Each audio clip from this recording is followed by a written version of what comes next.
Bienvenue, professeur, et merci d'accepter de nous faire cette formation. Et pour les étudiants et les gens qui vont passer le concours, vous êtes aussi bienvenus avec un nouveau cours de notre série de révision en ligne. Toujours avec la cardio, on va aborder deux cours assez importants qui sont la CFA et l'insuffisance cardiaque avec le professeur Fouded. Si vous aurez des questions, vous les laissez en commentaire, on va les répondre en dernier. D'accord. Docteur, je vous tiens la parole, vous pouvez commencer. Ok, merci. Salam alaikum, bonsoir à tous, mes chers confrères et mes chers consoeurs, bonsoir. Donc, c'est un honneur et un plaisir pour moi de vous faire une petite révision. Donc, je vous ai préparé un petit résumé, qu'on ne peut pas faire les deux cours en entier. Donc, j'ai préparé deux résumés concernant la CFA et l'insuffisance cardiaque. Donc, si vous aurez des questions, n'hésitez pas à les poser en fin de cours. Donc, on va commencer par la CFA. Donc, la CFA, c'est une arythmie, donc c'est un trouble du rythme, et c'est le trouble du rythme le plus fréquent.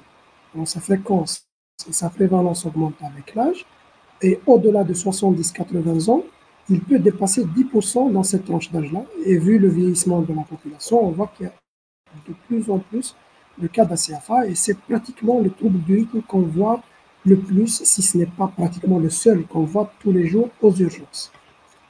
Alors, c'est quoi la CFA? À l'état normal, le nœud sinusal, c'est le seul qui décharge, et le reste va répondre à la décharge du nœud sinusal. Malgré que tout le myocarde auriculaire et ventriculaire et toutes les voies de conduction sont dotées d'automatisme. Donc, toutes les cellules cardiaques sont pratiquement dotées d'automatisme.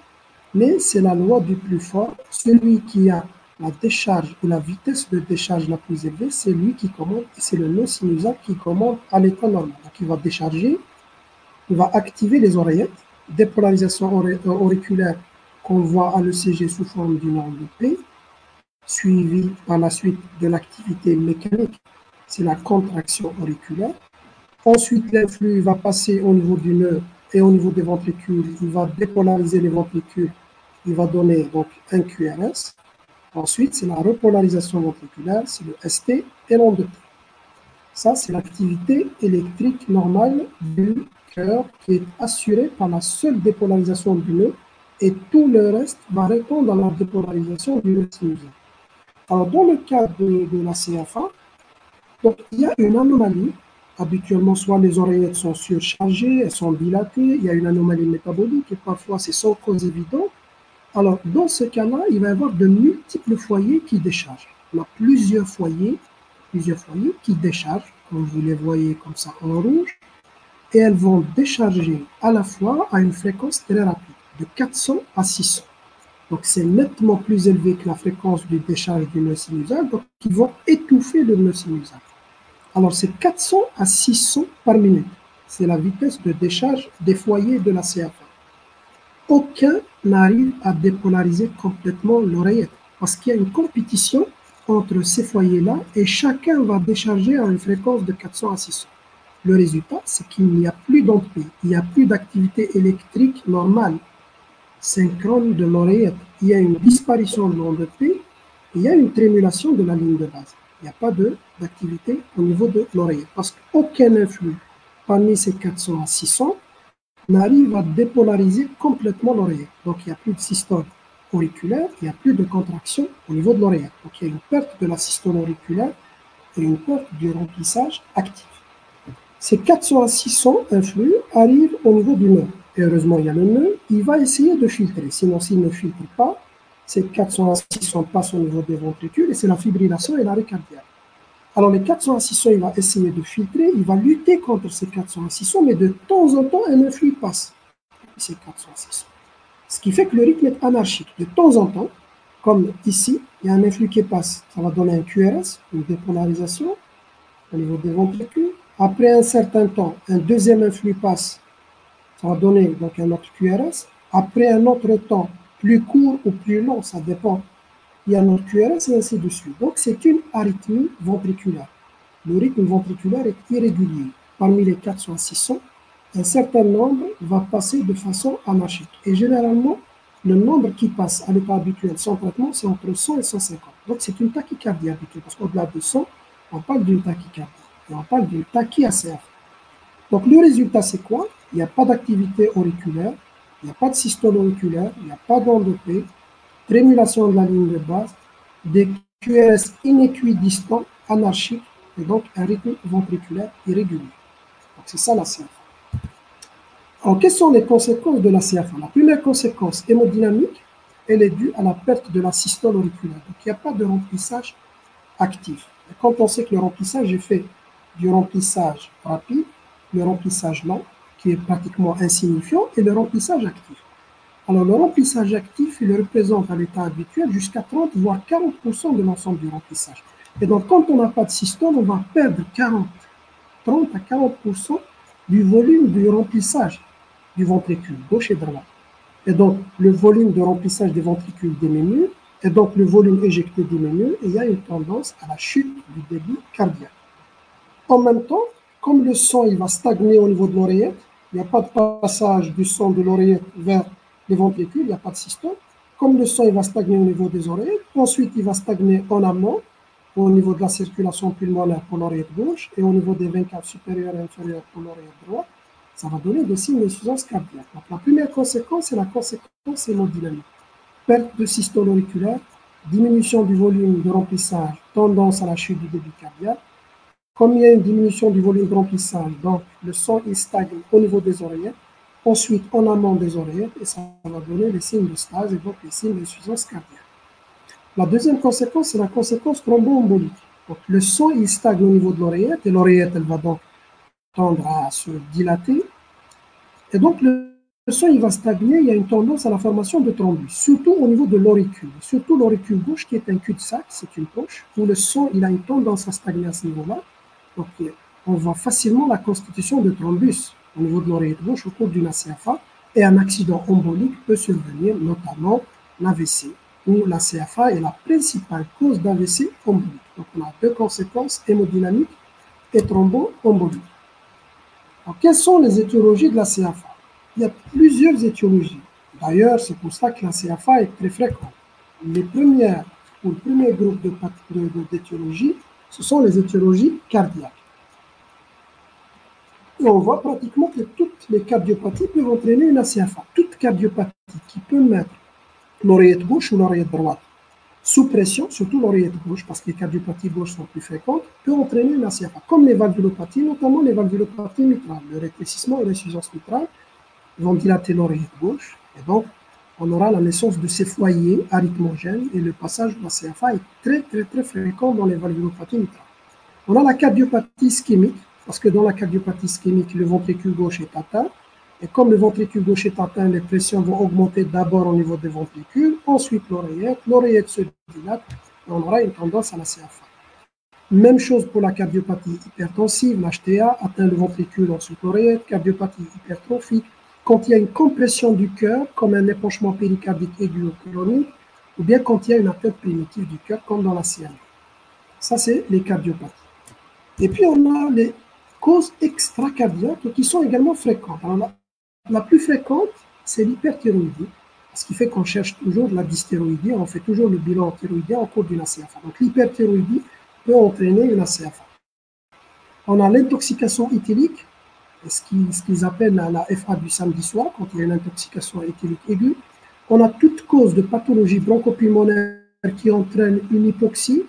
Alors, l'hypoxie, c'est l'une des étiologies des foyers arythmogènes. Quand le malade est en hypoxie, surtout s'il est en hypoxie chronique, il y a la possibilité de naissance de ces foyers arythmogènes au niveau de l'oreillette, et donc en passage en ACFA. Comme dans la BPCO, l'asthme, l'insuffisance respiratoire, dilatation de bronches, mais au stade avancé, au stade d'hypoxie. On a également les désordres hydroélectrolytiques, ce qui fait qu'on demande également l'ionogramme au cours d'une ACFA, comme les dyscaliémies, dysnatriémies, dysmagnésémies, dyscalcémies. Toutes ces anomalies peuvent entraîner une ACFA. On a également les chirurgies thoraciques, chirurgie cardiaque et chirurgie pulmonaire. C'est assez fréquent de voir, c'est l'une des principales complications de la phase aiguë de la chirurgie cardiaque, pontage, remplacement valvulaire, remplacement par exemple de l'aorte ascendante, ou bien les chirurgies pulmonaires, Là également, c'est assez fréquent parce qu'on va toucher au péricarde, on peut toucher au cœur, et donc on peut déclencher une ACFA. Et puis, malgré ça, il y a un certain nombre d'ACFA qui restent sans aucune étiologie. C'est ce qu'on appelle l'ACFA ou la fibrillation idiopathique. Elle est assez fréquente chez le sujet jeune. Donc on cherche, il n'y a pas de cardiopathie, il n'y a pas de cause extracardiaque, et le malade il fait une ACFA, c'est ce qu'on appelle l'ACFA idiopathique. Alors, le diagnostic de cette étude est très facile, sauf si le rythme est très rapide. Donc, c'est à l'ECG. À l'ECG, quand on fait un ECG, c'est généralement le diagnostic est fortuit. Le malade, il ne ressent aucun symptôme, ou bien il peut ressentir des palpitations. Alors, quand on fait un ECG, on trouve d'abord le rythme est irrégulier, c'est ce qui est frappant directement à l'œil.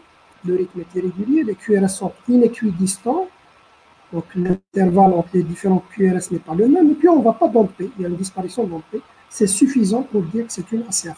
Le diagnostic parfois est difficile quand le rythme est rapide. Si le rythme est rapide, alors les intervalles deviennent très courts et parfois ça peut être très difficile. Plus le rythme est difficile, plus le rythme est rapide, plus le diagnostic devient plus difficile. Mais généralement, le diagnostic est facile à l'ECG. Habituellement, dans une ACFA qui n'est pas traitée, le rythme, la fréquence dépasse 100. Habituellement, c'est entre 100 et 150. C'est pour ça qu'on parle de tachy-ACFA. Alors, quelle est la prise en charge? C'est le volet essentiel de la CFA. Donc, il y a deux volets. D'abord, il y a le volet anti-arythmique. Alors, comment je vais prendre en charge ce trouble du rythme? Il y a deux possibilités. Est-ce que je vais essayer de réduire? Ça veut dire que je vais essayer de retourner au rythme sinusal, de faire disparaître les foyers arythmogènes et de retourner au rythme sinusal. On appelle ça réduire une ACFA. Ou bien est-ce que je vais l'accepter et seulement je vais ralentir? Je vais diminuer la fréquence ventriculaire et je vais ralentir la cadence ventriculaire tout en respectant cette ACFA. C'est deux procédures. Alors, quel est l'avantage et l'inconvénient pour connaître qu'est-ce qu'on va choisir? Alors, quels sont les avantages et les inconvénients de chacune de ces procédures? Quand on réduit, l'avantage majeur, c'est que je vais contrôler les symptômes, notamment les palpitations. Le malade n'est plus en ACFA et généralement, il n'y a plus de palpitations. Donc, le malade, il se sent très bien. Donc, il y a une réduction de la FA. Cependant, les inconvénients, c'est quoi? Le premier inconvénient, c'est que ça peut provoquer une embolie, puisqu'au moment où je vais réduire, l'oreillette, elle était sans contraction, subitement, elle va se contracter, et au moment où elle va se contracter, s'il y a un thrombus, ça peut provoquer une embolie. Donc, avant de réduire, il faut s'assurer obligatoirement qu'il n'y a pas de thrombus, sinon on va provoquer une embolie, et toute réduction de la FA se fait sous anticoagulant, sous héparine injectable. Le deuxième inconvénient, et c'est l'inconvénient le plus fréquent et le plus important, c'est que ça risque de récidiver. Quand il y a une FA et je vais la réduire, il y a toujours le risque de récidive. Alors, le risque de récidive augmente si la cause n'est pas traitée et si l'oreillette gauche est déjà malade. L'oreillette gauche ou l'oreillette droite, je parle de l'oreillette gauche parce que c'est plus fréquent à gauche. Alors, si l'oreillette gauche est déjà dilatée, très dilatée, elle est malade, et la cause, on ne peut pas la traiter, et la cause, on ne peut pas la traiter, dans ce cas-là, donc, on va voir une récidive d'ACFA. Donc, je répète, quand je réduis, je contrôle bien les symptômes, mais je risque de provoquer une embolie et je risque de voir une récidive d'ACFA, surtout si la cause n'est pas traitée et que l'oreillette, surtout l'oreillette gauche, elle est déjà dilatée.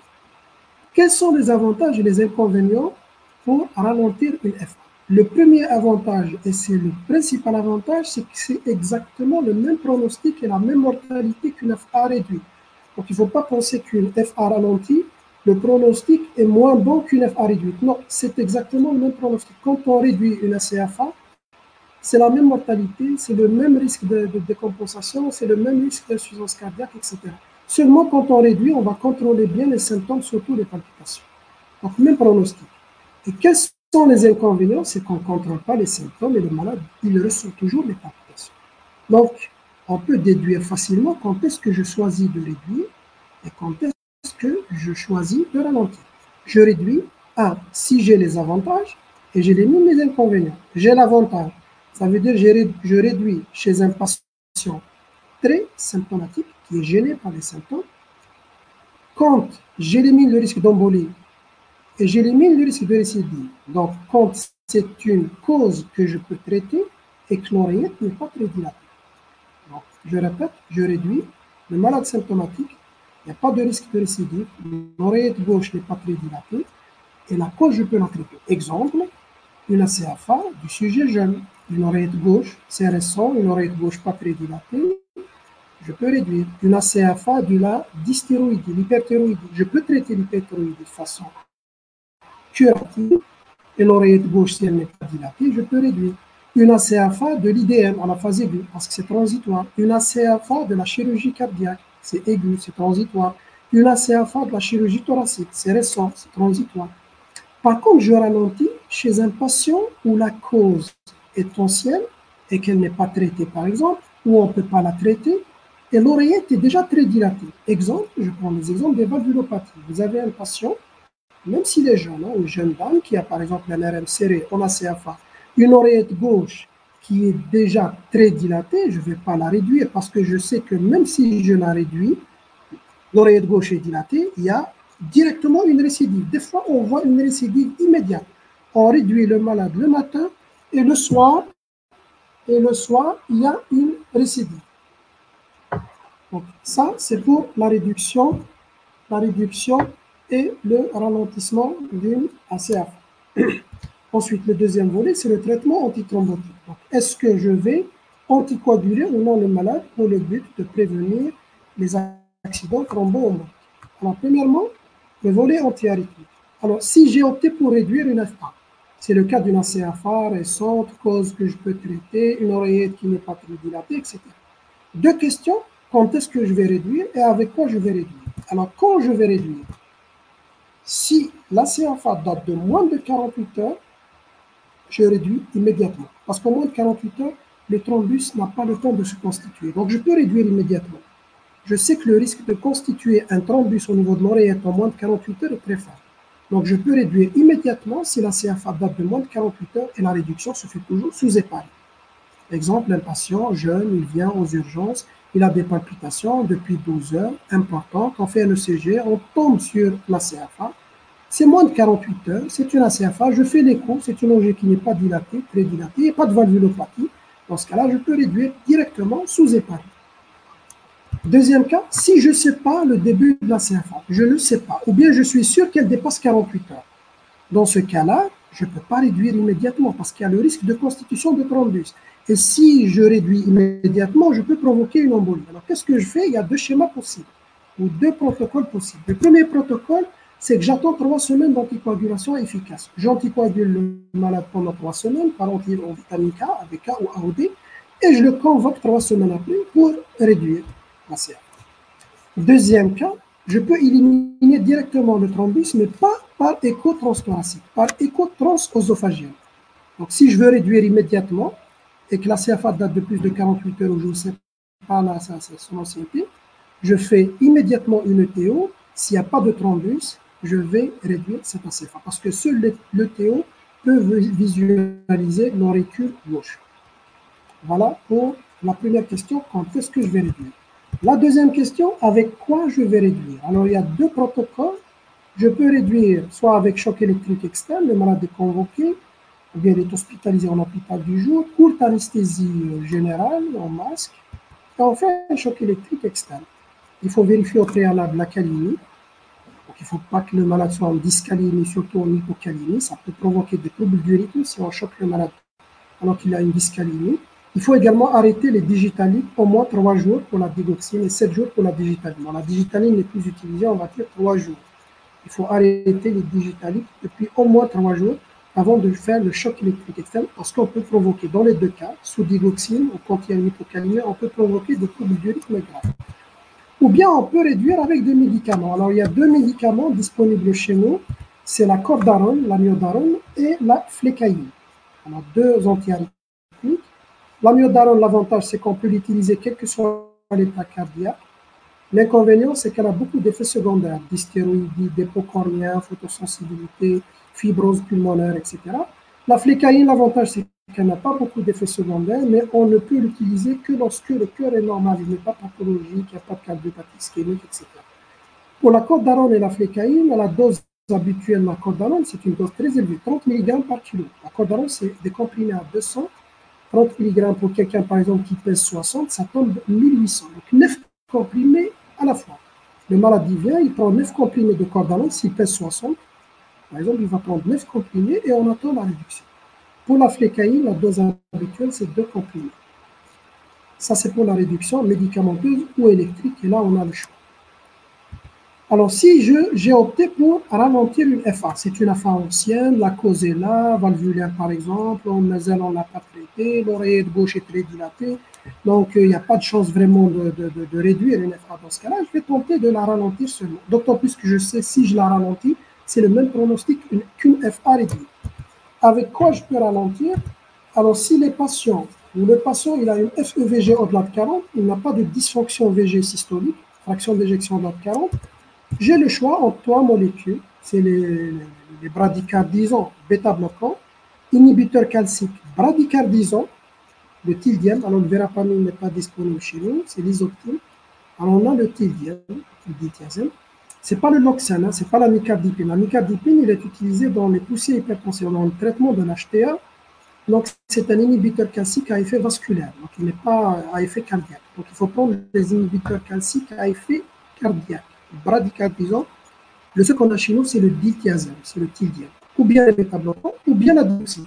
Quand on choisit un MSL, on a bien on peut associer 2, voire les 3. C'est la fraction d'éjection est au-delà de 40. En cas de fraction d'éjection inférieure à 40, il est en dysfonction VG. Dans ce cas-là, les inhibiteurs calciques sont contre-indiqués. Qu'est-ce qu'on peut choisir? Soit entre bêta-bloquants, mais d'insuffisance cardiaque, ce n'est pas n'importe quel bêta-bloquant, et on va le voir dans le cours d'insuffisance cardiaque, dans le résumé d'insuffisance cardiaque, ou bien la digoxine, ou bien on associe les deux. Alors, si le malade ou le cœur est très malade, il y a une instabilité hémodynamique, ou bien la FEVG très très basse, dans ce cas-là, souvenez-vous, il y a un seul antiarythmique qu'on peut utiliser pour réduire ou pour ralentir, quel que soit l'état cardiaque, c'est la cordarone. L'avantage de la cordarone, c'est qu'on peut l'utiliser quel que soit l'état cardiaque. Mais l'inconvénient, c'est qu'il y a beaucoup d'effets secondaires. Donc, elle est uniquement envisagée quand la FEVG est très basse pour ralentir. Ce n'est pas pour réduire. Pour ralentir, l'amiodarone peut être envisagée chez les malades qui ont une FEVG très basse ou un état hémodynamique instable. C'est l'exemple qu'on voit aux urgences. Un malade il vient une tachycéphale, il est en état de choc, la tachycéphale. Quand je veux ralentir et que la FEVG est très basse, instable hémodynamique, je peux utiliser la cordarone injectable pour ralentir. Alors, quel est l'objectif? L'objectif, ce n'est pas de diminuer de façon très importante la CFA. Alors, l'objectif, c'est d'avoir ce qu'on appelle le contrôle lâche de la fréquence cardiaque. Donc, c'est d'avoir une fréquence cardiaque inférieure à 110. Quand on a une fréquence cardiaque inférieure à 110, c'est suffisant. On ne vise pas de diminuer de façon très importante la fréquence cardiaque. Quand on est déjà à moins de 110, on est très bien. Et on va dire que c'est la même chose que si on a réduit la CFA. Alors, le volet antiarythmique, on a terminé. On arrive au volet antithrombotique. Alors, le volet antithrombotique, une CFA, il y a le risque thromboembolique. Il est évalué par le score Schatz-Vasc. Et si on met le traitement anticoagulant, il y a le risque hémorragique. Il est évalué par le score AS-BLED. Donc, il faut connaître les deux scores pour connaître est-ce que je vais anticoaguler ou non le malade. Donc, le score thromboembolique, Schatz de Vasc, et le score hémorragique, c'est le score AS-BLED. Alors, le score Schatz de Vasc, c'est une abréviation. Le premier, c'est insuffisance cardiaque, dysfonction VG, un point. Deuxième H, la deuxième lettre, c'est H, c'est l'hypertension. Le premier A, c'est 2 points, l'âge au-delà de 75 ans. Le deuxième A, c'est l'âge entre 65 et 75 ans. Entre 65 et 75 ans, c'est 1 point. Au-delà de 75 ans, c'est 2 points. Et puis D pour le diabète. S pour stroke, c'est 2 points. Quand il y a un AVC, un antécédent d'AVC ou d'AIT, le malade a déjà fait un AVC ou l'AIT sous la CFA. V pour maladie vasculaire. Et SC pour sexe féminin, sexe catégorie. SC en anglais, c'est sexe catégorie, c'est le sexe féminin. Catégorie, c'est le sexe féminin. Alors, pour résumer ça, on considère qu'il y a un risque thromboembolique à partir de 1 point chez les hommes et 2 points chez la femme. Parce que la femme, elle a déjà 1 point. Donc, une femme, si elle est âgée de plus de 65 ans, ou bien si elle a une maladie vasculaire, ou bien si elle a un antécédent d'AVC ou d'AIT, ou si elle est diabétique, ou si elle est hypertendue, ou si elle a de l'insuffisance cardiaque, le risque est élevé. Même chose pour l'homme. S'il a de l'insuffisance cardiaque, diabétique ou HTA, ou l'âge au-delà de 65 ans, ou maladie vasculaire, son risque est élevé. Donc, les hommes et les femmes de moins de 65 ans qui n'ont ni de maladie vasculaire, ni de diabète, ni d'HTA, ni d'antécédents d'AVC et d'AIT sont considérés à risque zéro, sans risque cardiovasculaire ou sans risque thromboembolique. Alors, le score ASBLED est utilisé pour évaluer le risque hémorragique. Et malheureusement, c'est les mêmes facteurs de risque thromboembolique qui sont des facteurs de risque hémorragique, comme l'hypertension, antécédents d'AVC, d'AIT, l'âge, etc. Alors, les facteurs de risque hémorragique, on les cherche dans le but de chercher ce qu'on appelle les facteurs qu'on peut traiter, comme l'HTA. Donc, quand on met le malade sous anticoagulant, il faut traiter l'HTA, sinon s'il fait des pics hypertensifs. Alors qu'il prend des anticoagulants, ça risque de saigner le malade. Ou bien quand il prend des drogues ou de l'alcool. Les drogues, c'est les médicaments qui favorisent les hémorragies, comme les anti-inflammatoires non stéroïdiens, les corticoïdes, etc. Donc, en aucun cas, ce score hémorragique va contre-indiquer le traitement. Mais quand il y a un score hémorragique élevé, on essaye de rechercher les facteurs qu'on peut traiter et on va les traiter. Alors, quelle est la conduite à tenir? C'est très très facile avec les recommandations. Alors, si c'est une CFA valvulaire, ça veut dire un patient qui a de la CFA, alors qu'il a une prothèse valvulaire mécanique ou NRM modéré. C'est ça la CFA valvulaire. RM modéré ou prothèse. Dans ce cas-là, on anticoagule. On cherche le score directement en anticoagule et uniquement par AVK. Les AOD sont contre-indiqués dans ce cas-là. Contre-indiqués. AVK, si c'est une CFA valvulaire, prothèse RM. Si ce n'est pas une prothèse, c'est pas un RM. Dans ce cas-là, je vais voir le score Schatzbask. Si c'est un homme ou une femme, 0, la femme, même si c'est un point, femme uniquement, ou un homme qui n'est pas diabétique, il n'est pas hypertendu, il n'a pas d'insuffisance cardiaque, il n'a pas d'antécédent d'AVC ou d'AIT, il n'a pas de maladie vasculaire. Donc c'est 0. Dans ce cas-là, on n'anticoagule pas et on ne donne pas d'antiagrégant parce que continuer à faire un prescrit de l'aspirine à la place des AVK, par exemple, contre le risque est faible. Non, c'est formellement contre-indiqué. Soit rien, soit anticoagulant. Alors, quand le risque est faible, on ne donne rien. Si le risque est élevé à partir d'un point, le risque est élevé si l'âge dépasse 65 ans, s'il est diabétique, s'il est hypertendu, ou s'il a de l'insuffisance cardiaque, ou s'il a une maladie vasculaire, ou un antécédent d'AVC ou d'AIT. Dans ce cas-là, on va anticoaguler et on a le choix. AOD en premier choix. On préfère les AOD, les anticoagulants oraux directs, ou bien les AVK. En pointillé, les AVK. Sinon, les AOD en premier lieu, parce qu'on n'a pas besoin de surveiller l'IMR, c'est plus facile, il n'y a pas d'interaction avec l'alimentation, etc. Voilà pour l'algorithme de prise en charge de la CFA. Alors, comment c'est l'insuffisance cardiaque? Un petit rappel sur le fonctionnement cardiaque. Pardon. Alors, le cœur, il va assurer le débit cardiaque. Donc, le cœur, il a une double fonction. En systole, il va éjecter, c'est le volume d'éjection. Et en diastole, il va se relâcher. C'est la relaxation et la compliance. C'est très important. En diastole, il doit se relâcher pour recevoir le son des oreillers. Il faut qu'il y ait une bonne relaxation pour recevoir le son. Ensuite, il faut qu'il y ait une bonne éjection pour éjecter le son, pour avoir un bon fonctionnement.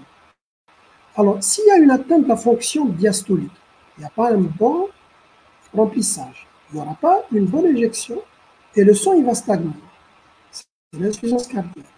Même chose, s'il n'y a pas une bonne éjection, il n'y a pas de bonne fonction systolique, même s'il y a une bonne relaxation, s'il n'y a pas de bonne éjection, le débit cardiaque va diminuer et le résultat est le même. Donc, il y a une insuffisance cardiaque, un mauvais fonctionnement. Quand il y a une mauvaise relaxation ou compliance, c'est l'atteinte de la fonction diastolique et une mauvaise éjection par l'atteinte de la fonction systolique. Alors, l'insuffisance cardiaque, c'est l'incapacité du cœur à assurer un débit normal dans les conditions habituelles. Alors, pour l'ESC, selon les dernières recommandations, pour parler d'insuffisance cardiaque, il y a 2 critères.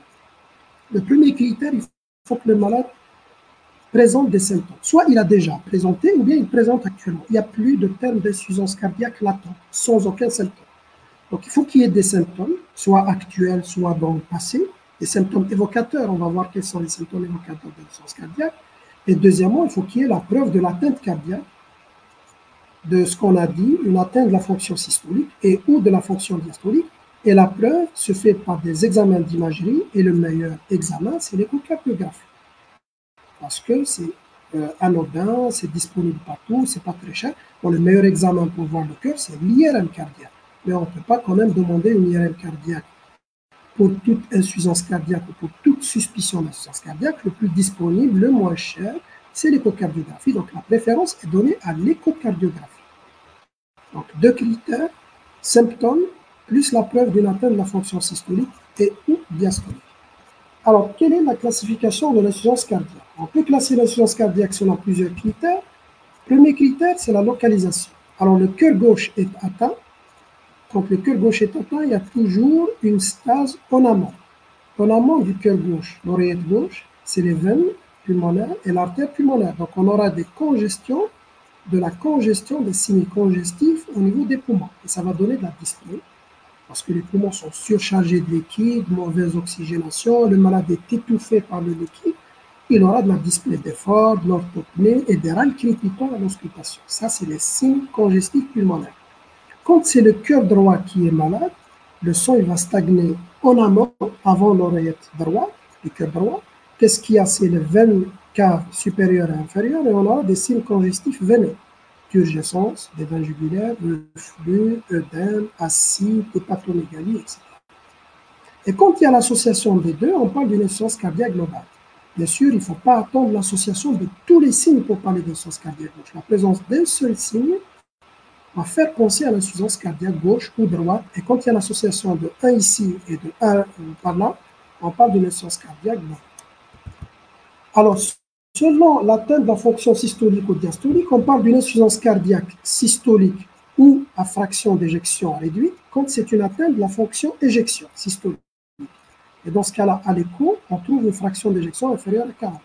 La fraction d'éjection normale, c'est supérieur ou égal à 50. Quand le malade il a une atteinte de la fonction diastolique, la relaxation de la compliance, on parle d'une insuffisance cardiaque diastolique ou insuffisance cardiaque à fraction d'éjection préservée, FE préservée, avec une FEVG supérieure ou égale à 50. Entre 40 et 50, c'est intermédiaire. On parle d'une insuffisance cardiaque intermédiaire ou à FE modérément réduite. Donc inférieur à 40, FE systolique par FE basse. Au-delà de 50, c'est c'est l'insuffisance cardiaque diastolique ou à FE conservé. Entre les deux, c'est l'insuffisance cardiaque intermédiaire. Et puis, selon l'évolution, on a l'insuffisance cardiaque stable. C'est un patient qui est stable. Ça veut dire qu'il a soit des symptômes stables, il a une dyspnée, mais elle est stable, il n'y a pas d'aggravation. Ou bien le patient est complètement asymptomatique par le traitement. Dans ce cas-là, le malade, il est stable. Généralement, il ne consulte pas, il est suivi en consultation, il ne consulte pas aux urgences. Donc, c'est un malade qui est stable, ça veut dire qu'il voit ses symptômes stabilisés. Il n'y a pas eu d'aggravation. À partir du moment où il y a une aggravation soit du même symptôme ou apparition de nouveaux symptômes. Dans ce cas-là, on va parler d'insuffisance cardiaque décompensée ou décompensation cardiaque. Si cette aggravation survient de façon rapide et brutale, on parle d'une insuffisance cardiaque aiguë. L'exemple type, c'est l'OAP. Décompensation brutale, aiguë, avec une dyspnée de repos et l'orthopnée, l'OAP. Alors, il ne faut pas confondre insuffisance cardiaque et insuffisance ventriculaire. Il ne faut pas mélanger les deux termes. Alors, l'insuffisance cardiaque, c'est quand le cœur, c'est un tout. C'est le tout, c'est l'insuffisance cardiaque. On dit par exemple l'insuffisance cardiaque gauche. Le cœur gauche ne fonctionne pas bien et donc congestion pulmonaire. Cette insuffisance cardiaque gauche, si c'est le ventricule qui est malade, on va dire que c'est une insuffisance cardiaque gauche par insuffisance ventriculaire gauche. Exemple dans l'IDM. Mais l'insuffisance cardiaque gauche n'est pas obligatoirement due au ventricule. On donne l'exemple par exemple du RM, le rétrécissement mitral. Les pressions vont monter au niveau de l'oreillette gauche. Ensuite, au niveau de la circulation pulmonaire, ça va donner de la dyspnée, de l'orthopnée, etc. C'est une insuffisance cardiaque gauche, mais le ventricule gauche est normal. Donc, on va dire insuffisance cardiaque gauche sans IVG. Donc, il ne faut pas confondre insuffisance cardiaque et insuffisance ventriculaire. L'insuffisance cardiaque, c'est un tout. L'insuffisance ventriculaire, c'est une partie de l'insuffisance cardiaque. Alors, quels sont les mécanismes d'insuffisance cardiaque? Alors, les facteurs déterminant le débit cardiaque sont connus. D'abord, le volume imposé au ventricule et les diastoliques, c'est la précharge. Plus la précharge est élevée selon la loi de Starling, plus l'éjection est importante jusqu'à une limite, qu'on appelle la limite de Starling. Si on augmente le volume, au contraire, le débit va diminuer à partir de cette limite. On appelle la limite de Frank-Starling. La post-charge, c'est l'ensemble des résistances ou les obstacles imposés à l'éjection. Plus la post-charge augmente, plus le débit va diminuer. L'inotropisme, c'est la force contractile. La force contractile, plus la force contractile diminue, plus le débit va diminuer. Donc, les mécanismes d'insuffisance cardiaque, c'est dû soit à une diminution de l'inotropisme, la contractilité, dans ce cas-là, c'est une altération de la fonction éjection systolique, c'est pratiquement la plus fréquente, comme dans le cas des cardiopathies ischémiques, IDM, CMD, etc. Ça, c'est l'atteinte des ventricules, il y a une diminution de l'éjection, une diminution de l'inotropisme. Deuxième cas, c'est l'augmentation importante de la précharge. Donc, c'est une surcharge de volume. Surcharge de volume, comme dans les fluides valvulaires, IM, IAO à gauche, IT, IP à droite.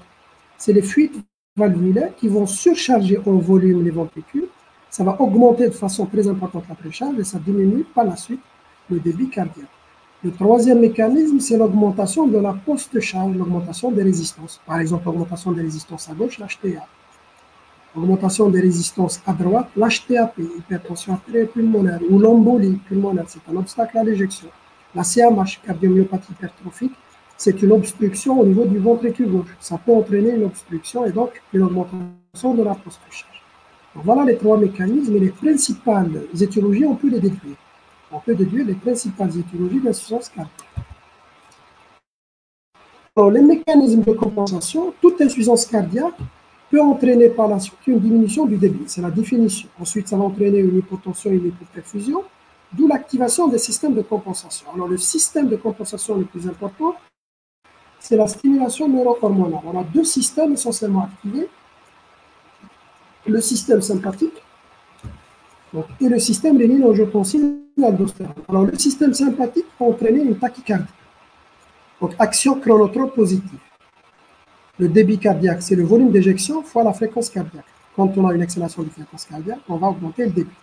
Donc, action chronotrope négative. Plus sympathique, il a une action inotrope positive. Il augmente la contractilité. Donc, il augmente le volume d'éjection. En même temps, l'action principale, son action principale, c'est la vasoconstriction périphérique aux dépens de la peau et du rein. Ça veut dire qu'il va privilégier le cerveau et le cœur et il va diminuer le débit de la peau et du rein. Il va redistribuer le flux vers les organes nobles. Le deuxième système, c'est le système rénine-angiotensine-aldostérone qui, par le biais de l'angiotensine 2, puissante hormone vasoconstrictrice, va faire la même chose, redistribution du flux vers les organes nobles.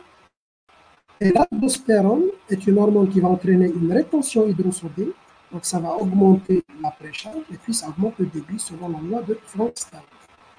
Ça, c'est les deux systèmes qui sont activés. Mais malheureusement, les deux systèmes de compensation vont augmenter le débit de façon temporaire, mais ils vont rapidement aggraver l'insuffisance cardiaque. Parce que les deux systèmes, on a vu le système nerveux sympathique, il va augmenter la fréquence cardiaque. Donc, il va augmenter la demande d'oxygène du myocarde, alors que le myocarde est déjà dans une situation critique. Deuxièmement, les deux systèmes augmentent la vasoconstriction. Donc, ça va entraîner une augmentation de la post-charge. Une augmentation de la post-charge. En même temps, le système rénine-angiotensine-aldostérone va augmenter la volémie, parce que l'aldostérone va entraîner une rétention hydrosodée, donc ça va augmenter la précharge. Alors, on va aggraver l'insuffisance cardiaque par augmentation de la précharge, par augmentation de la post-charge, et par l'accélération de la cardiopathie, et ainsi de suite, et on va créer le cercle vicieux. C'est pour cela que pour rompre ce cercle vicieux, il faut obligatoirement bloquer les systèmes de compensation. Les systèmes de compensation vont augmenter le débit de façon très temporaire. Ensuite, ça aggrave la cardiopathie qui va ensuite créer le cercle vicieux. Donc, il faut rompre le cercle vicieux en bloquant les deux systèmes. Bloqueur du système nerveux sympathique, les bêta-bloquants, et bloqueur du système rénine-angiotensine-aldostérone, IEC, ARA2, anti-aldostérone. C'est les seuls médicaments qui ont prouvé qu'il y a un effet positif sur la mortalité et sur le pronostic. C'est-à-dire que si on veut améliorer réellement le pronostic, il faut rompre ce cercle vicieux, il faut donc bloquer ces deux mécanismes. Alors le diagnostic, on commence par le diagnostic clinique de l'insuffisance cardiaque. gauche, la congestion est au niveau pulmonaire. Donc, le max symptôme, c'est la dyspnée d'effort qui s'aggrave en fonction de la classification MYH1. Ça peut s'aggraver, ça va donner de la dyspnée paroxystique, surtout nocturne, c'est plus spécifique. Le malade est réveillé en pleine nuit par une asphyxie, il est étouffé, parce que la nuit, il est en position allongée, le retour veineux augmente, et donc le volume augmente au niveau des poumons, et hop, il est brutalement réveillé par sa dyspnée qu'on appelle la dyspnée paroxystique nocturne, et au pire, il aura une orthopnée, impossibilité complète de se mettre en position allongée, qui est le symptôme le plus typique. On a d'autres symptômes moins typiques, asthénie, fatigue, parfois la dyspnée est remplacée par une toux, parfois même par une toux sifflante, comme un asthme, qu'on appelle l'asthme cardiaque. Et chez des sujets âgés, on peut voir une altération de l'état général et des signes cérébraux cognitifs et l'obnubilation. Alors, à droite, la congestion est à droite, on voit beaucoup plus des hépatalgies, et comme le sang stagne au niveau donc de la circulation veineuse, il y a une mauvaise oxygénation des muscles et on aura une asthénie. Donc, asthénie et hépatalgie et dyspnée, retenez surtout la dyspnée, surtout l'orthopnée, très évocatrice d'insuffisance cardiaque gauche, et les hépatalgies et asthénie pour l'insuffisance cardiaque droite. Alors, les signes physiques, le maître symptôme, c'est les rats crépitants à gauche, parce qu'il y a une surcharge, et quand le liquide il va sortir vers les alvéoles, ça commence à sortir, ça va donner des rats crépitants. On a également le B3, un bruit de remplissage protodiastolique. On a le choc de pointe déviant en bas à gauche, parce que le ventricule gaucher est dilaté. Et comme le VG peut être dilaté, déviant en bas à gauche, quand le VG est dilaté, le choc de pointe est déviant en bas à gauche, on peut également trouver le souffle d'insuffisance mitrale fonctionnelle, une tachycardie, on peut même trouver un épanchement pleural, surtout transudatif. Alors à droite, c'est très simple, c'est une surcharge au niveau des veines caves supérieures ou inférieures, reflux, turgescence jugulaire, reflux hépatojugulaire, une hépatomégalie, foie très sensible avec un foie cardiaque, on appelle foie cardiaque. Alors, à la palpation, le foie cardiaque ou l'hépatomégalie, c'est le signe de Harzer. Œdème des membres inférieurs, acide. Et quand il y a une HTAP, qui est une étiologie de l'insuffisance cardiaque droite, on va trouver l'éclat de B2 au foyer pulmonaire. Et quand le ventricule droit est dilaté, on a le souffle d'insuffisance tricuspide fonctionnelle qui augmente à l'inspiration, qu'on appelle le signe de Rivero-Carvalho. Donc voilà, il ne faut pas s'attendre à avoir le tableau complet.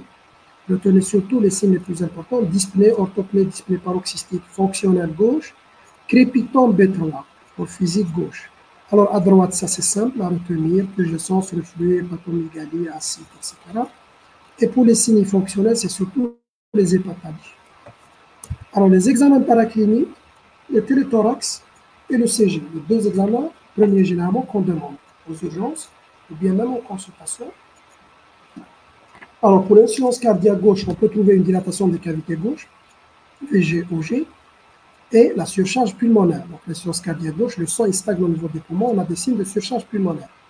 Alors, pour l'insuffisance cardiaque droite, on a une dilatation des cavités droites, et au contraire, quand le cœur droit ne fonctionne pas bien, il n'éjecte pas bien, donc on aura une hypovascularisation pulmonaire. Donc là, il y a une hypervascularisation à gauche, et là, il y a une hypo, sauf si, l'insuffisance cardiaque droite est une évolution de l'insuffisance cardiaque gauche. Parce que, souvenez-vous que l'insuffisance cardiaque droite est dans la grande majorité des cas l'évolution de l'insuffisance cardiaque gauche. Quand il y a une surcharge pulmonaire, la stase va augmenter au niveau de l'artère. Ensuite, ça arrive au niveau du VD, ça va donner l'insuffisance cardiaque globale. Dans ce cas-là, on a toujours la surcharge. Mais si le point de départ est purement à droite, donc c'est une insuffisance cardiaque droite isolée, dans ce cas-là, on aura une hypovascularisation pulmonaire.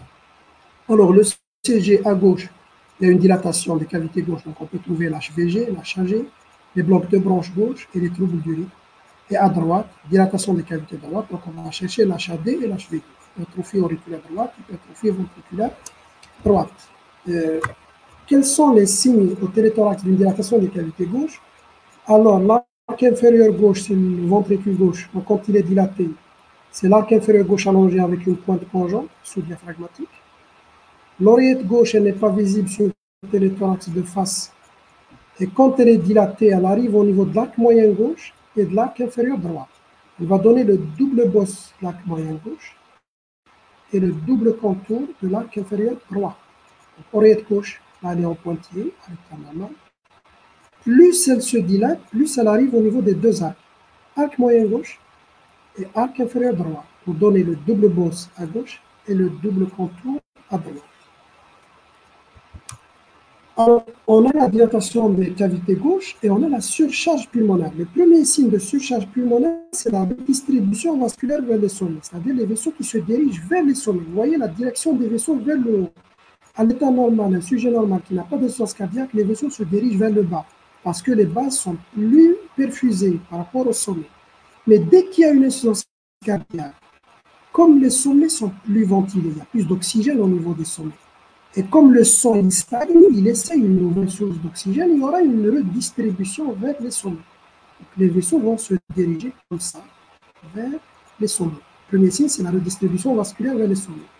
Ensuite, le liquide il stagne au niveau de la circulation pulmonaire, il va essayer de sortir parce que la pression hydrostatique va dépasser la pression oncotique et puis le liquide va sortir d'abord vers l'interstitium, ça va donner l'œdème interstitiel sous forme de petites images, comme ces images-là que vous voyez, réticulonodulaires, des petites lignes, des petits cheveux avec des petits points, images réticulonodulaires, parfois directement des lignes, vous voyez là des lignes directes, c'est ce qu'on appelle les lignes B, de Kerley, B pour basal au niveau de la base, ligne de Kerley, et puis la scissurite, vous voyez cette image-là de scissurite, quand la scissure, alors seule la petite scissure est visible sur le face, la grande scissure est visible sur le profil.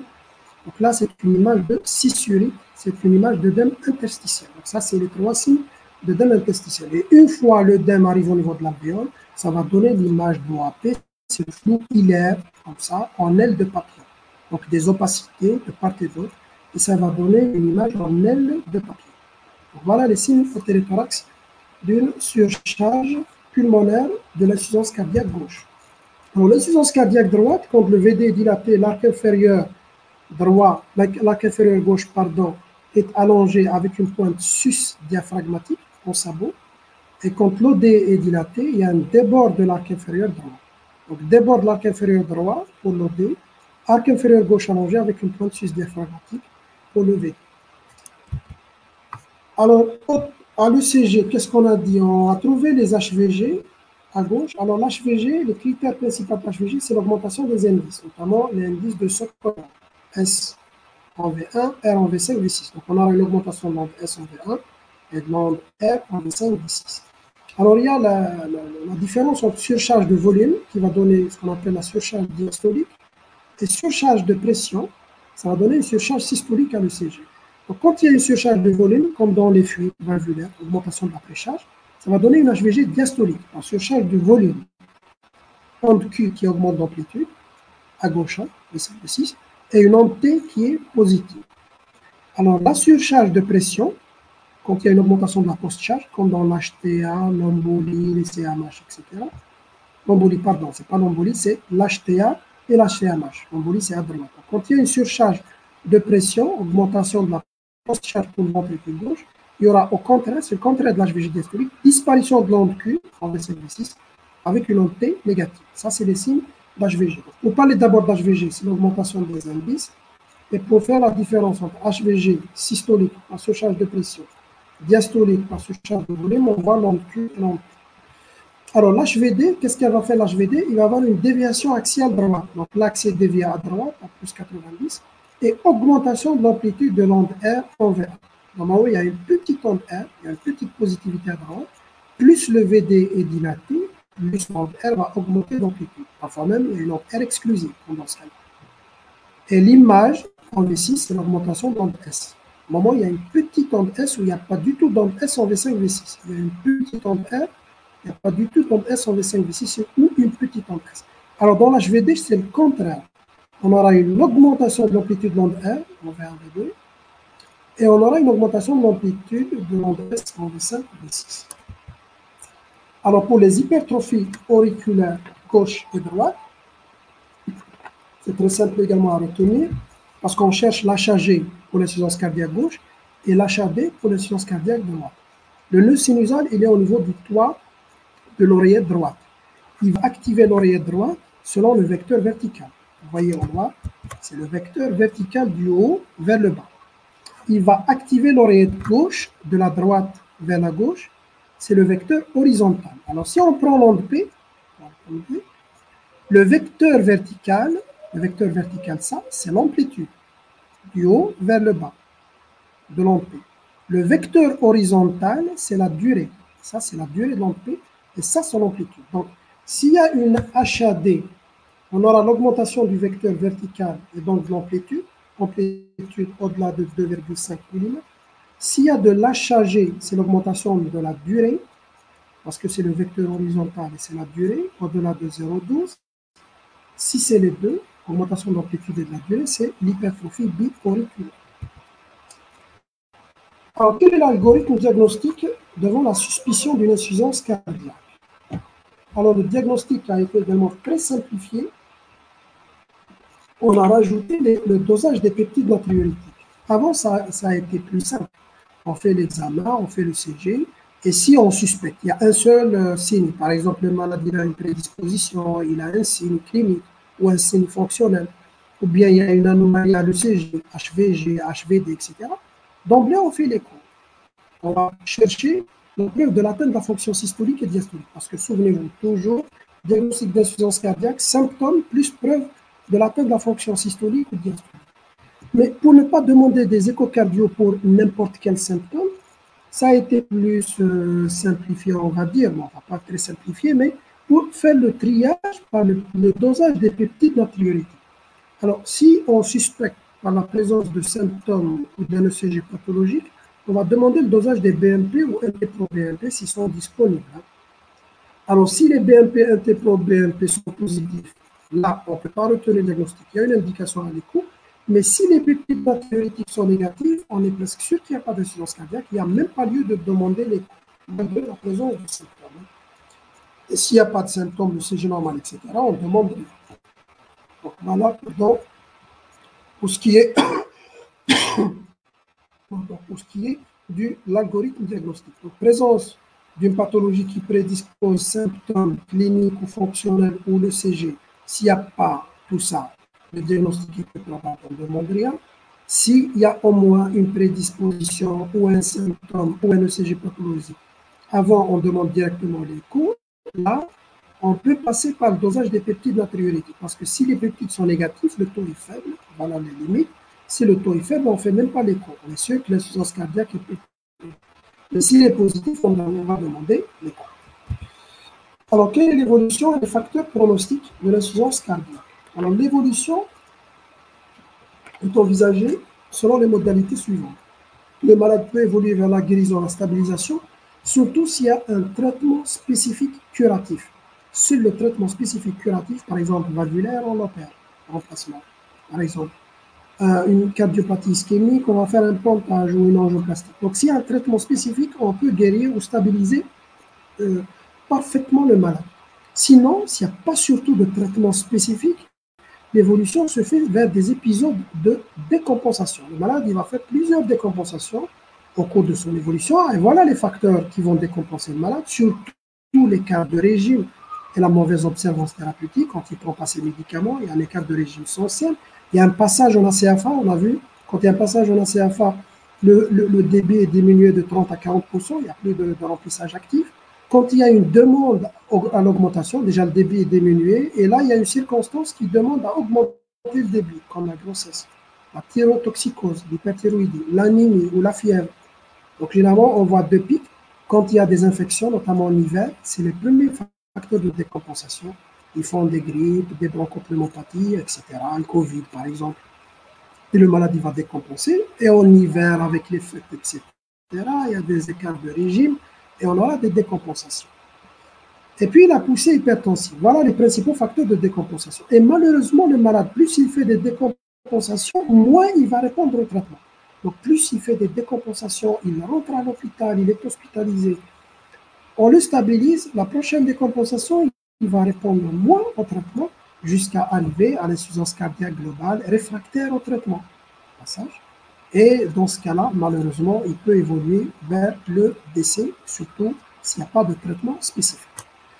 Alors, le traitement non médicamenteux, le traitement spécifique, c'est le premier à demander si c'est possible. Il y a une cardiopathie ischémique, on a fait la coro, il y a une indication de pontage, on fait le pontage. Il y a une indication d'angioplastie, on fait une angioplastie. Il y a une valvulopathie. S'il y a un remplacement valvulaire indiqué, on va faire. S'il y a une plastie, on va le faire. Il y a une HTA, on va traiter l'HTA. C'est le seul traitement qui peut espérer une guérison ou bien une stabilisation très prolongée du malade. Quand on traite la cause, mais sinon, si on ne traite pas la cause, l'évolution va se faire certainement vers des épisodes de décompensation. Alors, le deuxième, toujours dans le traitement non médicamenteux, c'est les règles hygiéno-diététiques, surtout le régime sans sel, surtout au moment de décompensation, avec la restriction hydrique à moins de 500 cc, tout liquide, moins 500 cc, quand le malade il est en décompensation, plus le traitement des autres facteurs de risque. Il faut éduquer le patient parce que l'une des causes de décompensation, c'est quand le malade ne prend pas son traitement. Donc, il faut éduquer, il faut expliquer au patient c'est quoi sa maladie, c'est quoi l'objectif du traitement, pour qu'il puisse accepter déjà sa maladie et son traitement et pour augmenter l'observance thérapeutique. Et enfin, on a la réadaptation cardiaque et la réinsertion socio-professionnelle. Là aussi, c'est très, très important. Donc, si c'est un malade qui travaille, il est encore plus ou moins jeune, dans ce cas-là, il faut une réinsertion socio-professionnelle, proposer un autre poste de travail adapté à son état. Et puis, quand il a de l'insuffisance cardiaque, il y a toujours une tendance à la diminution de la masse musculaire, il faut essayer de garder un certain niveau d'exercice. Alors, l'exercice, on le fait à l'hôpital, c'est la réadaptation cardiaque sur tapis roulant ou bien sur vélo. Donc, c'est des programmes qui sont surveillés par les cardiologues et par la médecine de sport. Programme de réadaptation cardiaque. Sinon, le traitement médicamenteux, on va parler surtout des plus importants. On a les deux classes qu'on a dit les plus importantes. Bloqueurs du système rénino-angiotensin-aldostérone, IEC, ARA2, anti-aldostérone. Les bloqueurs du système nerveux sympathique, les bêta-bloquants. Et les médicaments symptomatiques qui diminuent la stase sanguine, les diurétiques et les dérivés nitriques. Donc voilà les IEC. Les IEC sont appelés les primes parce que quand vous voyez la DCI en bas, elle se termine toujours par un prime, comme le captopril, le premier, disponible chez nous en comprimés 25 et 50.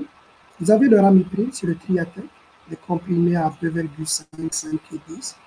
Et vous avez le pérandopril. Pérandopril, c'est le Coversil, il existe en comprimés à 4, 5, 8, 10 mg.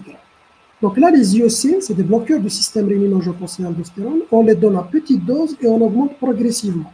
On surveille la tension, la fonction rénale et la calémie, parce qu'il risque de dégrader la fonction rénale et il risque une hypercalémie. On a les ARA2, les antagonistes de récepteurs de l'angiotensine 2, ce qu'on appelle les sartans. Quand vous voyez sur la dénomination, ça se termine toujours par un sartan. On les appelle sartans. L'urine, c'est des priles, l'aduma, c'est des sartans. Comme des sartans, irbesartan, telmisartan, le valsartan, le losartan. Ça, c'est les principaux ARA2 qui existent chez nous. Utilisés, ils sont très connus parce qu'ils sont également utilisés dans le traitement de l'HTR. Là, c'est la deuxième classe. Et on a les anti-aldostérones, comme le plus connu, le plus ancien, et d'ailleurs le seul qui existe chez nous, c'est la spironolactone. Spironolactone, il se termine par on, spironolactone, c'est des comprimés à 75, et on a l'éplérénol qui n'existe pas chez nous, elle n'est pas disponible, c'est Inspra. Alors, c'est quoi la différence entre les deux? Alors, les deux peuvent induire une dégradation de la fonction rénale et une hypercalémie, les deux. Mais l'avantage de la deuxième molécule, c'est que l'aldactone interfère avec les hormones sexuelles. Donc, il peut entraîner une gynécomastie chez l'homme, ça peut entraîner des anomalies du cycle, une diminution de la libido, alors que l'éplérénol n'interfère pas avec les hormones sexuelles, elle n'induit pas. Par exemple, la gynécomastie, c'est l'un des effets les plus fréquents avec l'aldactone. Alors qu'avec l'éplérénol, on n'a pas ce genre de problème. Ça, c'est les anti-aldostérones. Les trois classes, IEC, ARA2 et anti-aldostérone, ils vont surveiller la fonction rénale et la calémie. Les trois peuvent induire une dégradation de la fonction rénale et une hypercalémie. Vous avez les bêta-bloquants, et donc on va parler de bêta-bloquants d'insuffisance cardiaque. Donc, ce n'est pas n'importe quel bêta-bloquant, parce que quand on entend bêta-bloquant, on veut dire qu'il y a une diminution de la force contractile. Ils ont un effet inotrope négatif.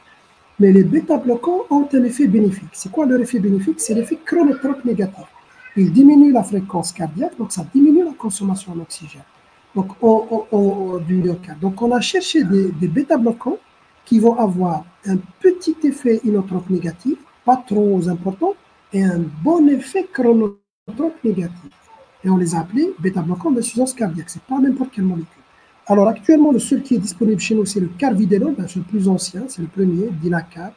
Il existe en comprimé de 2,5 de 3,125 pardon, jusqu'à 25 mg. Et puis on a le Nebivolol, c'est le Téméri. Il existait avant et actuellement il est en rupture sur le marché. C'est des comprimés à 5 et à 10. Là aussi, les bêta-bloquants, quand on les introduit, il y a toujours le risque de décompensation parce qu'ils ont un effet inotrope négatif. Donc on les introduit à l'hôpital, petite dose, et on augmente très progressivement. On surveille la fréquence cardiaque, qui peut induire une bradycardie. On surveille la tension, on peut induire une hypotension, et on surveille l'état clinique parce qu'on peut induire une décompensation. Toujours petite dose et on augmente progressivement jusqu'à la dose cible. Chaque médicament, des IEC, ARA2, anti-aldostérone ou bêta-bloquant, il a une dose cible. Là, on cible toujours la dose cible ou bien la dose maximale tolérée par le patient. Et puis, vous avez les traitements purement symptomatiques. Alors, ces traitements-là, c'est des traitements pour lutter contre les symptômes. C'est uniquement quand le malade a de la congestion, il a de la dyspnée, l'orthopnée par exemple, il a des reins crépitants à gauche. À droite, il a de la turgescence, reflux, acide, œdème, etc. On va diminuer le volume, on va faire une vasodilatation au niveau veineux et on va diminuer les signes congestifs. C'est des traitements purement symptomatiques. Ils n'ont aucun effet sur la mortalité ou sur le pronostic. Donc, on peut utiliser les diurétiques. Alors, le plus connu, c'est les diurétiques de Lens, le furosémide. Alors, son avantage, c'est qu'on peut l'utiliser quelle que soit la fonction rénale, même chez les malades dialysés. Là aussi, il faut surveiller la natrémie, ça peut induire une hyponatrémie, et la kaliémie, parce que ça peut induire une hypokaliémie. Et on a les dérivés nitrés. Ça soulage facilement et rapidement la dyspnée, surtout dans le cas de l'OAP, comme le Corvazal, c'est un apparenté au dérivé nitré, c'est la moxidomine, ou le Risordan, le dinitrate d'isosorbite. On a également des dérivés nitrés injectables, comme le Lénitral, c'est le dinitrate d'isosorbite injectable, utilisé dans le traitement de l'OAP. Quand il y a un OAP, il faut rapidement baisser les pressions au niveau pulmonaire, on donne les diurétiques et les dérivés nitrés injectables et rapidement on a un soulagement du patient. Donc c'est des traitements purement symptomatiques, aucun effet sur le pronostic. Alors quel est l'algorithme de prise en charge? Alors d'abord, l'algorithme n'existe que pour l'insuffisance cardiaque à fraction d'éjection ABC. Malheureusement, on va voir le cas de l'insuffisance cardiaque où la FE est au-delà de 40. Quand il y a une insuffisance cardiaque à fraction d'éjection inférieure à 40, qu'est-ce qu'il faut faire? Première chose, il faut faire un traitement spécifique si c'est possible. Donc, s'il y a une cause qu'on peut traiter, comme une coronaropathie par implantage angioplastie, valvulopathie, etc., il faut prescrire le traitement spécifique parce que seul le traitement spécifique peut stabiliser ou guérir complètement le malade. Et puis, on va donner les deux bloqueurs des deux systèmes. Il faut bloquer les deux systèmes. Toujours, on commence par petite dose et on augmente jusqu'à la dose cible ou la dose maximale tolérée par le patient. Donc, on a les IEC pour le système rénino-angiotensin-aldostérone et les bêta-bloquants pour le système sympathique. On surveille, comme je l'ai dit, IEC, on surveille la fonction rénale et la kaliémie, surtout. Les bêta-bloquants, on surveille surtout la fréquence cardiaque, la tension artérielle et l'état hémodynamique. Et on augmente petit à petit, généralement chaque 15 jours ou chaque mois, on augmente et on surveille les malades jusqu'à arriver à la dose cible pour chaque molécule ou la dose max tolérée. Si le malade, il y a toujours des signes de stase, il y a dyspnée, orthopnée à gauche ou des signes congestifs à droite, il faut donner des diurétiques et des dérivés nitrés, c'est des traitements symptomatiques. Ensuite, on va voir la réponse. Premier cas de figure, il répond très bien au traitement. IEC, bêta-bloquant. Alors, j'ai oublié de vous dire que les ARA2 n'ont indication dans ce cas-là que pour remplacer les IEC quand il y a un effet secondaire de type TOU. Parce que les IEC peuvent induire un effet secondaire spécifique aux IEC, c'est la toux sèche qui est très gênante. Quand il y a un effet secondaire type TOU, on va arrêter les IEC, on les remplace par les ARA2. Alors, quand on fait un IEC plus bêta-bloquant, plus traitement symptomatique, le malade, il répond très, très bien. Il est stabilisé. Pardon. Donc, il est stabilisé. Il n'y a plus de symptômes ou bien il a des symptômes qui sont stables. Qu'est-ce qu'il faut faire dans ce cas-là? On va maintenir le même traitement. On essaie d'arriver à la dose max ou la dose maximale tolérée ou la dose cible. Puis, on va faire une dégression, voire arrêt du traitement, s'il n'y a pas de stase, du traitement symptomatique. Donc, une fois le malade, il n'y a plus de signes de stase, on va arrêter les traitements diurétiques ou dérivés nitrés, parce que c'est un traitement purement symptomatique. Ou bien, on va essayer de diminuer. Donc, il ne faut pas maintenir le traitement de stase, comme les désénitrés diurétiques, si le malade il se sent bien. On essaye de diminuer, voire même d'arrêter le traitement. Mais sinon, les IEC et les bêta-bloquants, on ne les arrête jamais. Les deux bloqueurs des deux systèmes. Alors, s'il ne répond pas, il y a une aggravation des signes. Dans ce cas-là, qu'est-ce qu'il faut faire? On va rajouter un autre bloqueur du système rénine-angiotensine-aldostérone, qui est l'anti-aldostérone. Donc, on va donner le bêta-bloquant, plus deux bloqueurs du système rénine-angiotensine-aldostérone, l'IEC ou l'ARA2, s'il y a un effet secondaire type 2, plus l'anti-aldostérone. Si toujours symptomatique, sous IEC ou ARA2, plus bêta-bloquant, plus anti-aldostérone, là, c'est vraiment, on se rapproche de l'insuffisance cardiaque réfractaire au traitement. On a bien bloqué les deux systèmes et le malade, il est toujours symptomatique, voire même il s'aggrave. Dans ce cas-là, on va discuter d'autres traitements, comme par exemple un traitement qui va ralentir encore plus, c'est l'ivabradine, qui n'est pas disponible chez nous, ou bien on va mettre une pile qui va resynchroniser le cœur. Donc, une pile qui va essayer de stimuler le ventricule, l'oreillette, ventricule gauche, l'oreillette gauche, le ventricule gauche et le ventricule droit et l'oreillette de façon synchronisée. Ce qu'on appelle une pile de synchronisation. Donc, si le malade il est toujours symptomatique. Alors, s'il est toujours réfractaire au traitement, malgré tout ça, on va discuter la digoxine, voire les inotropes positifs, dobutamine, dopamine, etc., voire la transplantation cardiaque. Donc, vous voyez, à partir du moment où on va associer IEC, bêta-bloquant, anti-aldostérone, et le malade est toujours symptomatique, malgré qu'on a associé tout, ça devient vraiment très difficile. On discute les autres, et l'effet de ces autres-là n'est pas vraiment très prouvé, hein, sauf la resynchronisation et l'ivabradine. Mais sinon, pour la digoxine, les inotropes, etc., l'effet n'est pas vraiment prouvé. Et il arrive des fois jusqu'à l'insuffisance cardiaque vraiment réfractaire au traitement, qui répond à aucun traitement. Dans ce cas-là, c'est l'indication de transplantation. Alors, dans le cas de l'insuffisance cardiaque à FT conservé, donc fraction d'éjection au-delà de 40, il faut savoir qu'il n'y a aucun traitement à visée pronostique. Les IEC, les ARA2, les anti-aldostérone et les bêta-bloquants ont été essayés dans des études. Aucun traitement n'a prouvé qu'il diminue d'efficacité ou bien qu'il diminue, la mortalité ou le risque de décompensation. Dans ce cas-là, c'est indication seulement d'un traitement symptomatique par un dérivé nitré ou un diurétique. Parfois, on prescrit les IEC et les bêta-bloquants, etc., mais il n'y a aucune preuve, il n'y a aucun effet pronostique recherché. Malheureusement, jusqu'à aujourd'hui, aucun traitement dans l'insuffisance cardiaque à fraction d'éjection au-delà de 40 conservé n'a prouvé qu'il diminue la mortalité ou le risque de décompensation. Donc, seulement, on va donner des traitements. S'il y a par exemple des œdèmes, l'acide, etc., on va donner les dérivés nitrés et les diurétiques. Donc, c'est des traitements à visée symptomatique, diurétiques et dérivés nitrés. Alors, le cas de l'OAP, je termine par les deux cas de l'OAP. Si l'OAP, il a une pression systolique au-delà de 10, 100 mm de mercure, donc il a une bonne hémodynamique, donc c'est une insuffisance cardiaque gauche aiguë, on va mettre l'oxygène. Donc, ventilation non invasive, voire ventilation invasive, si ça ne répond pas. Oxygène, position demi-assise, régime sans sel. Puis, on associe les deux traitements symptomatiques parce qu'il y a une stase au niveau des poumons de façon aiguë. Donc, on va donner des diurétiques IV à forte dose et les dérivés nitrés à la seringue électrique. Toujours si la pression systolique est au-delà de 100 mm de mercure. Mais si c'est un OAP avec un début d'état de choc, donc c'est une pression, une hypotension, pression systolique inférieure à 100, dans ce cas-là, je ne peux pas utiliser les diurétiques et les dérivés nitrés parce qu'ils vont chuter encore plus la tension artérielle. Dans ce cas-là, c'est l'indication d'oxygénation, position demi-assise, régime sans sel, etc.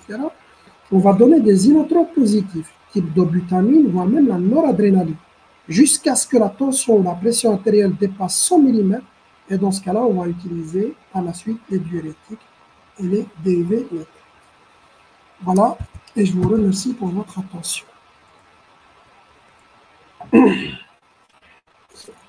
Alors, s'il y a des questions, s'il y a quelques questions, je vais répondre aux questions.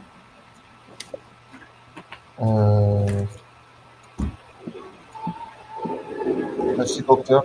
Oui, merci. Merci beaucoup. Je pense qu'il n'y a pas de questions. Ok, donc tout est clair. Question. En cas de contre-indication en bêta-bloquant, comme dans l'asthme, les PCO, par quoi on peut les remplacer? Une très très bonne question. Donc, je retourne à l'algorithme. Voilà. Donc, j'ai dit que les bêta-bloquants font partie des traitements de base. Alors, en cas de contre-indication, et même je rajoute, voilà, c'est un petit détail, si je mets les bêta-bloquants et le malade n'est pas bien ralenti, il n'est pas bien ralenti, parce que le but, avec les bêta-bloquants, on atteint une dose, mais on ralentit un petit peu, parce que le but, quand on ralentit, c'est qu'on va diminuer la consommation d'oxygène du myocarde. Il arrive des fois à donner des bêta-bloquants et le malade, il est toujours rapide. On va donner même jusqu'à la dose maximale tolérée ou la dose cible et le malade, il est toujours rapide. Ou bien il y a une contre-indication comme l'asthme, etc. C'est l'indication d'autres traitements comme l'ivabradine. L'ivabradine, c'est le procораnon, c'est un inhibiteur des courants IF. Il a été testé et c'est l'AMMTO, c'est dans les deux indications.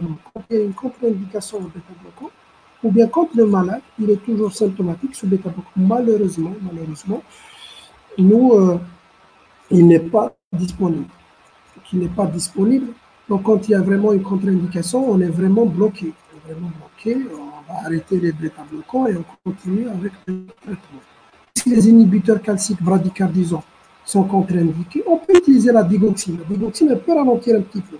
Mais la digoxine, elle ne ralentit pas quand c'est sinusal. Elle ralentit quand c'est une ACFA. Quand c'est une tachyacéapha, la digoxine, on l'a vu, elle peut ralentir. Mais quand le rythme est sinusal, vous donnez la digoxine, le malade ne se ralentit pas. Le seul traitement qui peut ralentir quand le rythme est sinusal, en remplaçant les bêta-bloquants, c'est l'ivabradine, quand il est disponible. Voilà. Je pense que j'ai répondu à la question. Merci beaucoup, docteur. Alors, merci, c'est à moi de vous remercier. J'espère que ça a été clair. Ok, c'est bon? Monsieur, كاين Oui. les nouvelles recommandations 2021 de l'asthémie, mais je pense que c'est pas dans notre sujet. Le style, par exemple, où je mets les nouvelles recommandations. Je sais pas, il y a quelqu'un qui m'a... Sinon, vous me les transférez par mail, ou je vais répondre demain. D'accord. Ok. Donc, merci beaucoup, docteur. Bon courage, à demain, Demain, Inch'Allah, à 16h aussi. On aura l'HTA à 18h. À D'accord. 18h, on aura l'HTA et l'endocardite infectieuse, Inch'Allah. D'accord. Bon courage. Docteur, le support de ces deux cours est disponible aussi. Oui, je vais vous l'envoyer, pas de souci. D'accord, merci beaucoup. Salam alaikum. À demain, Inch'Allah. Merci. Inch'Allah. Merci. Ça.